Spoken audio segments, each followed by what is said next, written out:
রোজ দিন সকালে ঘুম থেকে ওঠার পরেও 5 থেকে 10 মিনিট আমি বিছানায় বসে বসেই ল্যাদ খাই। ঘুম থেকে ওঠার পরে আমার প্রথম কাজ হলো ফোন খুলে নোটিফিকেশনগুলো তোমাদের থেকে পাওয়া এই সুন্দর সুন্দর কমেন্টগুলো পড়তে আমার ভীষণ ভালো লাগে। সেগুলোই আমি বসে বসে আগে রিপ্লাই করি। তারপরে আমার এই অগোছালো বিছানাটাকে আমি সুন্দর করে পরিষ্কার করে গোছগাছ করি। সকালে ঘুম থেকে উঠে এক কাপ চা না খেলে আমার যেন দিনটাই ভালো লাগে না। এক কাপ চা নিয়ে আমি সোজা বসে পড়ি। কাল রাতে বসে বসে আমি এই মাটির কাপটি আর বোতলটি এঁকেছি। জানি না কেমন হয়েছে, প্রথমবার ট্রাই। তোমরা একটু দেখে বলো তো কিরকম হয়েছে। আর এই হচ্ছে আমাদের বাড়ির পুকুর। প্রতি বছরই পুকুরে অনেক মাছ ছাড়া। কিছুদিন আগে বৃষ্টি হওয়ার কারণে পুরো পুকুর ভেসে গেছে, তাই চারিপাশটা নেট দিয়ে বাঁধিয়ে রেখেছে।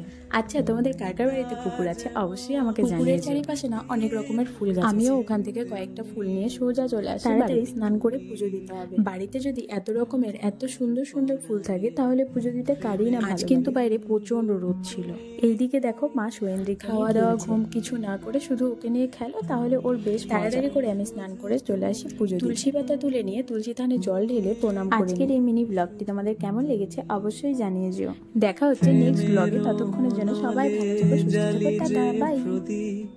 সে দ্বীপের শিখা তুমি, জোনাকি পাখায় ঝিকিমিকি নেচে এ রীতি না চালে তুমি।